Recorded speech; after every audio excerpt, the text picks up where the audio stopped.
السلام علیکم، میں ہوں آپ کا میزبان محمد عمر مصطفی۔ محمدی مسجد پوڈ کاسٹ میں آپ کو خوش آمدید کہتے ہیں۔ آج کے ہمارے مہمان ہیں محمد متین مصطفی۔ السلام علیکم متین بھائی، کیا حال ہے آپ کا؟ ٹھیک ہے؟ وعلیکم السلام عمر بھائی، میں خیریت سے ہوں، آپ سنائیں آپ کا کیا حال ہے؟ الحمدللہ میں بھی خیریت سے ہوں۔ تو چلیں پھر آج کے اپنے اس موضوع کو آگے بڑھاتے ہیں۔ جی ضرور۔ ناظرین، آج ہم بات کرنے جا رہے ہیں حضور صلی اللہ علیہ وسلم کی زندگی کے 8 سال سے لے کر 25 سال کی عمر کے دوران جو واقعات ہوئے تھے، ان واقعات کے بارے میں ہم متین بھائی سے جاننے کی کوشش کریں گے۔ متین بھائی، حضور صلی اللہ علیہ وسلم کے دادا کا انتقال 8 سال کی عمر میں ہو گیا، اس کے بعد ان کی پرورش کی ذمہ داری کس نے لی؟ آپ کے دادا عبد المطلب کی وفات کے بعد آپ کے چچا جناب ابو طالب نے یہ ذمہ داری لی۔ ابو طالب نہ صرف حضور سے بے پناہ محبت کرتے بلکہ انہوں نے ہر لمحہ ان کا ساتھ دیا۔ وہ ہر جگہ انہیں اپنے ساتھ رکھا کرتے، ان کی خود دیکھ بھال کیا کرتے۔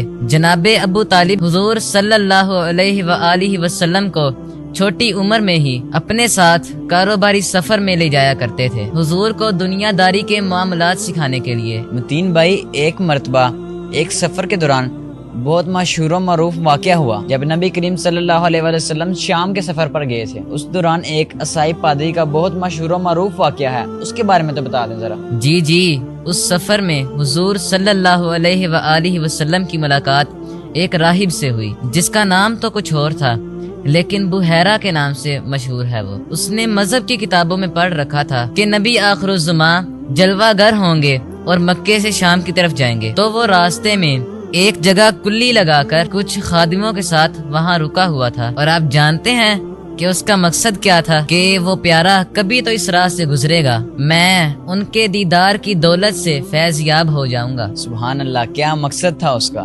مذہب کی کتابوں میں ساری نشانیاں اس نے پڑھ رکھی تھی۔ اچھا، اس کا روزانہ کا معمول کیا ہوتا؟ صبح ہوتے ہی وہ چھت پہ چڑھ جاتا اور مکے سے آنے والے راستے کو دیکھتا رہتا۔ کئی قافلے آتے گزر جاتے، شام کو وہ پھر نیچے آ جاتا۔ اگلے دن سویرے پھر یہی عمل اس کا ہوتا۔ شب ہجر کی سختیاں، کوئی اس سے جا کے پوچھے، تیری راہ تکتے تکتے جسے صبح ہو گئی، مدتیں بیت گئی، ماہو سال گزر گئے۔ ایک دن وہ اپنے مکان کی چھت پہ چڑھا ہی تھا کہ اسے دور ایک قافلہ دکھائی دیا۔ اس نے منظر کیا دیکھا اس میں کہ دائیں بائیں کے درخت سجدہ کناں ہے قافلے کو۔ سبحان اللہ، آج تو جو اس کے انتظار کا مقصد تھا وہ پورا ہونے کو تھا۔ جی، وہ سمجھ گیا کہ اب میرا مقصود آ گیا ہے، جس کے لیے وہ منتظر رہا شب و روز، جس کے لیے راستے میں کلی ڈال کے بیٹھا رہا، وہ مقصود، وہ گوہر مراد آج نصیب ہونے والا تھا۔ وہ جلدی سے دوڑ کے نیچے اترتا ہے اور اپنے خادموں سے کہتا ہے اس قافلے کے لیے جلدی کھانا تیار کرو۔ تو ایک خادم نے کہا کہ پہلے بھی یہاں سے کئی قافلے گزرتے ہیں، یہاں رکتے بھی ہیں، پہلے تو کبھی آپ نے کسی کے لیے کھانا تیار نہیں کروایا۔ تو کہنے لگا بس آج کسی کے تو فعل ان سب کو کھانا ملے گا۔ تو وہ قافلہ جب قریب پہنچا تو انہوں نے پڑاؤ کیا۔ اس کی کلی کے قریب بہت بڑا ایک درخت تھا، وہ وہاں رکے تو اس نے ایک پیغام بھیجا کہ آج دوپہر کا کھانا آپ کا میری طرف سے ہوگا، آج تم میرے مہمان ہوگے۔ تو قافلے والے بڑے خوش ہوئے۔ شاید انہوں نے سوچا ہوگا کہ ہم یہاں سے پہلے بھی کئی مرتبہ گزرے ہیں، لیکن آج یہ پروٹوکول اور آج یہ پذیرائی کس لیے ہے؟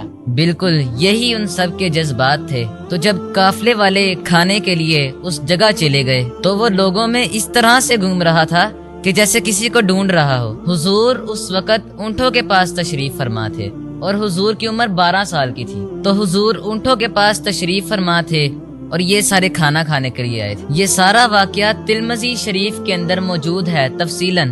میرے شیخ محترم اس عربی عبارت کا ترجمہ اپنے الفاظ میں کیا کرتے ہیں۔ وہ فرماتے ہیں کہ بحیرہ راہب ان سے کہتا ہے کہ بارات تو آئی بیٹھی ہے، دولہا کہاں رہ گیا ہے؟ سبحان اللہ، بارات تو آئی بیٹھی ہے، دلہا کہاں رہ گیا ہے؟ بالکل یہی تو اس کے جذبات ہونے چاہیے تھے کہ جس کے لیے سارا انتظام کیا ہے وہ دلہا تو آیا ہی نہیں۔ اس نے آ کر کہا کہ قافلے والے سارے لوگ یہاں موجود ہیں نا، کوئی اندر سے غائب تو نہیں؟ تو لوگوں نے بتایا ایک چھوٹا سا بچہ ہے 12 سال کا، ہم نے اسے اونٹوں کی رکھوالی کے لیے وہاں رکھا ہے۔ تو وہ آیا، اس نے حضور کا ہاتھ تھام لیا۔ تو حضور کی عمر اس وقت کتنی ہے؟ 12 سال۔ اس نے حضور کا ہاتھ تھام کر کہا ھذا سید العالمین۔ اس نے کہا قافلے والو سن لو، بے شک یہ تمام جہانوں کا سردار ہے۔ سبحان اللہ، بالکل حضور تمام جہانوں کے سردار ہیں۔ ھذا رسول رب العالمین، یہ تمام جہانوں کا رسول ہے۔ بالکل بالکل۔ ورحمت للعالمین، اور سن لو اللہ اس کو تمام جہان والوں کے لیے رحمت بنا کر مبعوث فرمانے والا ہے۔ سبحان اللہ، حضور بالکل تمام جہان والوں کے رحمت بنا کر بھیجے گئے ہیں۔ اللہ اکبر۔ دھوم مچی ہوئی تھی حضور کے آنے سے قبل، پیغمبر راہیں بتا رہے تھے، نشانیاں بتا رہے تھے، تو بحیرہ نے ابو طالب سے کہا کہ اس بچے کا خاص خیال رکھنا ہے تم نے، کیونکہ یہ بچہ مستقبل میں اللہ کا آخری نبی بننے والا ہے۔ اور بحیرہ کی یہ بات بعد میں سچ بھی ثابت ہوئی۔ بالکل، حضور اپنی نوجوانی میں بھی ہمیشہ سچائی اور ایمانت داری کا مظاہرہ کیا کرتے، جس کی وجہ سے انہیں لوگ صادق اور امین کے لقب سے جاننے لگے۔ متین بھائی، یہ صادق اور امین کا کیا مطلب ہے؟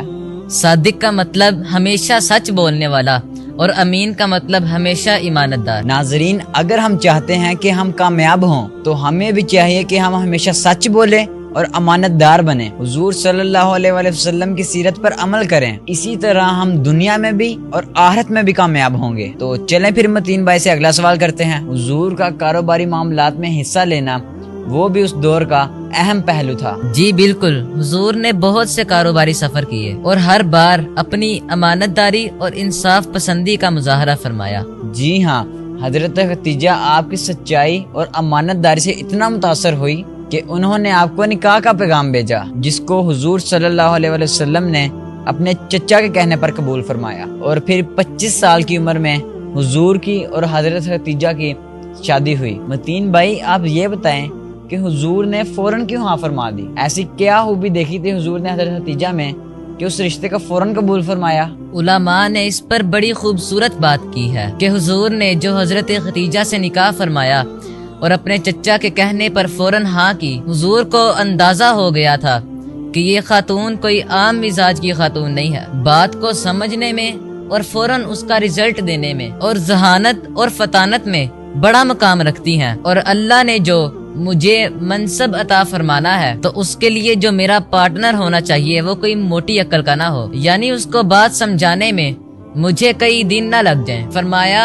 کہ وہ میری طبیعت کو دیکھ کر سمجھ رہی ہو کہ میرے ساتھ کیا ہونے والا ہے۔ فرمایا یہ آپ صلی اللہ علیہ وآلہ وسلم کی طبیعت مبارکہ جو آپ پیدائشی طور پر عقل کامل رکھتے تھے، سرکار نے حضرت خدیجہ کے بارے میں سن کر یہ اندازہ لگا لیا تھا کہ عورتیں تو اور بھی ہیں، لیکن یہ خاتون میرے مقصد تکمیل کے لیے ہے جو خدا نے اسے ذہانت، دیانت اور سمجھ عطا فرمائی ہے۔ بات کو سن کر اس کے مقصد تک پہنچ جانا کہ مزاج الہی کیا چاہتا ہے، رائے کیا ہے، مقصد کیا ہے، یہ حضور نے اندازہ فرما لیا تھا سیدہ پاک کی عقل کو دیکھ کر۔ تو نبی کریم صلی اللہ علیہ وآلہ وسلم نے ان سے جو نکاح فرمایا وہ محبت اور اعتماد کی بنیاد پہ تھا۔